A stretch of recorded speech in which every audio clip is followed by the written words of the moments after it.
Hola, mi nombre es Esteban. Soy el típico callado del salón. No tengo muchos amigos. Y para ser sincero, tampoco me interesan. Estoy más interesado en las historias y videojuegos de terror. No solo salir de mi cuarto, sino porque mi familia me obliga, porque según ellos debo ser más sociable. Toda mi vida han intentado de que haga amigos, pero si son tan hipócritas, ¿para qué tenerlos? Prefiero vivir con los de una pantalla en las que puedo controlar. Bueno, el otro día más en la escuela. Recién entraba a clase. Fui a mi puesto y me puse a jugar ya que no había llegado el profesor. Apenas llegó, guardé mi Game Boy y hice como si nada. Él venía acompañado de una niña, la cual se presentó. Su nombre era Lia Belzebú. Era una nueva estudiante. Ella se me hizo muy X, una más del montón. Ella se sentó a mi lado y sacó un cuaderno donde estaba dibujando algo. Parecía ser como mataban a una persona. No lo niego, dibujaba bastante bien. Pero, hasta ahí. No decidí darle mucha importancia y seguí con mi vida. Pasando las semanas me di cuenta de que esta chica se comportaba algo raro. Parecía estar detrás de todos, en las esquinas y detrás de los muros. Simplemente observando, sin hablar. Sobre todo, conmigo. En recreo, ella se quedaba ahí. Casi siempre nada más me quedaba yo, o por lo menos eso era antes de que ella llegara. A veces cuando se me ocurría salir del descanso, volteaba y con el rabillo del ojo la veía. Me estaba observando. Como si quisiera decirme algo, pero no se atrevía. Simplemente pensé que sería algo pasajero, pero siguió pasando durante unos 2 meses. Hasta que por fin ella se me acercó. Me preguntó si me gustaban las cosas de terror y yo le respondí que sí. Y desde entonces comenzamos a hablar. Ella era una enciclopedia andante de historias de terror y leyendas urbanas.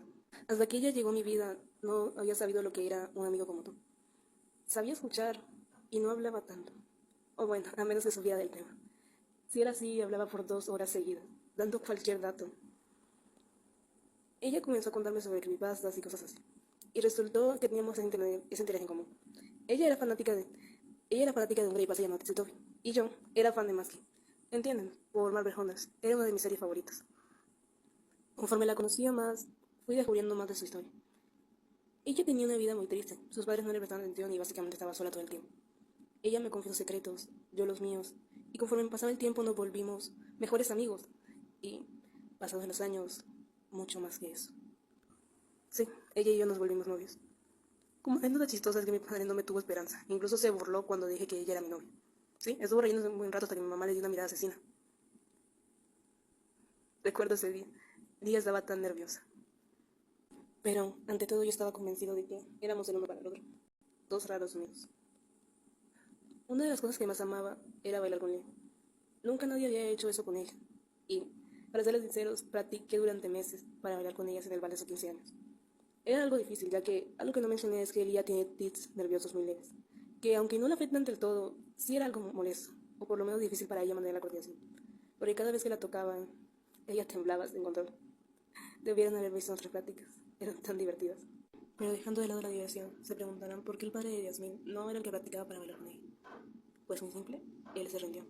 Los tics de Lía le hacía muy difícil bailar, así que él se rindió. La madre de Lía tampoco hacía mucho que digamos, además de fin cercano, era una fiesta pequeña. Siempre me dolió ver cómo la familia de Lía nunca estuvo ahí para ella. Creo que por eso y muchas cosas fue que yo me propuse ser aquel hombre que la cuidara, para siempre. Yo sabía de lo que Lía era capaz de hacer por mí, y por eso siempre intenté hacer todo lo que estuviera a mi alcance por ella. No era ceder a sus caprichos siempre, sino que sentido. Era ayudarla, hacerla sentir menos sola, después de tantos traumas que tenía ella.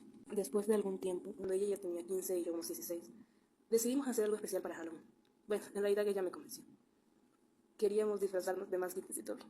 Sabía cuánto ella amaba a ese personaje. Literal, ella era la más fan de esto. Por eso accedí. Ella quedó con traerme la camiseta de máscara. No sé cómo ni dónde, pero la conseguiré. Ese día la esperé en la esquina de la escuela. Ya era tarde, así que creí que no iba a venir. Eso hasta que la vi corriendo. Parecía que había corrido 4 cuadras sin parar. Oye, Lía, ¿estás bien? Parece que has corrido una maratón. Sí, sí estoy bien. Por cierto, mira. Dijo y me mostró la camiseta de máscara. Guau, yo también tengo uno para ti. Dije y saqué un hacha. Se la quité a mi tío para dársela a ella. No creo que le importara. Gracias. Nada más me faltaba esta. Oye, Veo que te cortaste el cabello. sí, de todas maneras volverá a crecer. Lía, y por cierto, ¿de dónde sacaste las gafas y el tapabocas para el mamá? Eh, No creo que en la biblioteca los necesiten. Salí corriendo apenas los tomé. Eres un desastre, ¿lo sabías? Sí. Lo sé. Y tú también eres uno. Dijo acercándose a mí. Para ese momento la alarma del colegio sonó y tuvimos que entrar. Una vez adentro, ella me arrastró contra una pared y me dijo, ten cuidado con esto. pero es necesario para que tu disfraz esté completo. Dijo y sacó una pistola de su bolsa. Es real, ten mucho cuidado. Además está cargada. Sí, algo que aprendí de Elías es que no debes hacer preguntas de dónde saca las cosas. Supuse que sería un arma de su padre o de su madre, o quién sabe si la había comprado. El viaje siguió como si nada, y los dos salimos a pedir dulces. Ya muy entrada la noche nos dimos cuenta de que la hora para irnos había pasado. Eran las 10 de la noche. Así que Elías propuso que nos fuéramos a un parque. Si íbamos a llegar tarde, pues, ¿por qué no quedarnos un rato más? Ella y yo nos sentamos en unos columpios y comenzamos a comer los dulces. Cuando de pronto ella comenzó a toser. Cada vez más fuerte y con tos seca. Tosió hasta la sangre. Yo sentía que algo zumbaba en mis oídos y al mismo tiempo una presencia pesada. Hasta que ambos sentimos como si algo estuviera tras de nosotros. Y nos volteamos. Y ahí estaba. El mismísimo señor Slenderman. Ambos nos quedamos congelados, sin saber qué hacer, simplemente observándonos. Cuando de pronto vimos cómo tentáculos salían de la espalda de Slenderman. Y uno de ellos iba hacia mí. No podía moverme, solo cerré los ojos. Sentí como el tentáculo de Slenderman atravesó mi pecho y algo más. Cuando volví a abrir los ojos, Lia estaba abrazada a mí. Tenía muchísima sangre en su camisa. Parecía que el tentáculo también la había atravesado ahí. Sentía aún más dolor. El Slenderman sacó el tentáculo de mi pecho y yo comencé a desangrarme con velocidad. Cada vez me sentía más mareado y aturdido. Sentía que me iba. Caí en el piso y Lia me sostuvo, con tal de que mi caída fuera suave. Ella estaba llorando. Sus lágrimas cayeron sobre mi cara. Sé que era tonto y quizás no era la ocasión, pero lo único que pasó por mi cabeza y lo único que pude hacer fue decirle: no sé si tú y yo teníamos un gran futuro por delante, pero si te quedaste aquí en vez de correr, es porque eras la mujer de mi vida. Después de eso todo se volvió oscuro y no recuerdo nada más de ella. Solo agradezco haber muerto en los brazos de aquella mujer que tanto amo.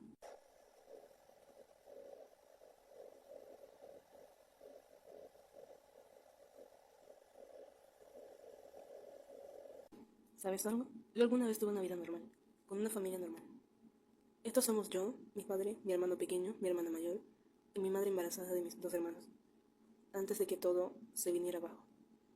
No teníamos una economía tan buena que digamos, pero no estábamos luchando por conseguir comida.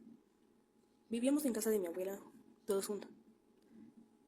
Un día, regresando de la escuela, no encontré a mi madre. Mi abuela me dijo de que se había caído por las escaleras y estaba en el hospital. Ya en la tarde, cuando regresó, parecía triste y estaba llorando. Me acerqué a preguntar qué pasaba, pero no me dieron respuesta. No sabía qué estaba sucediendo y nadie quiso decirme nada.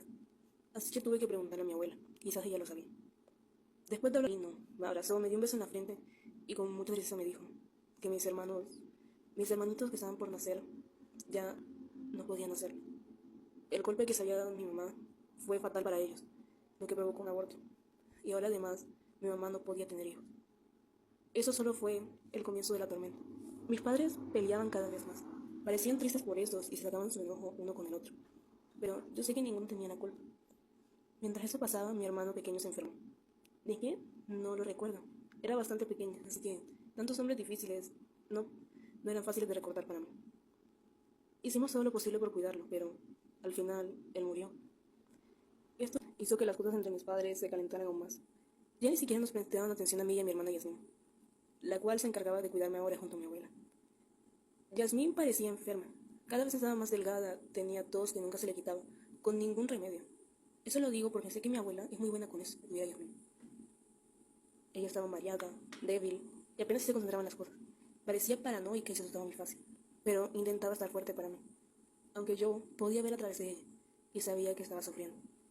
Un día, Yasmín y yo regresábamos de la escuela, cuando de repente uno de sus cuadernos se cayó. Ella y yo regresamos por él, a la mitad de la calle, cuando de repente sentimos un golpe fuerte. Solo recuerdo la carretera y cómo me raspé con el asfalto, pero no sentí nada. Sí, un carro nos atropelló a las dos. Yasmín murió por lo débil que estaba, y yo sobreviví, pero no sin secuela. El golpe afectó demasiado mi cerebro, no tanto como para dejarme en coma o paralítica, pero no puedo sentir dolor, y también tengo tics nerviosos leves, a partir de eso.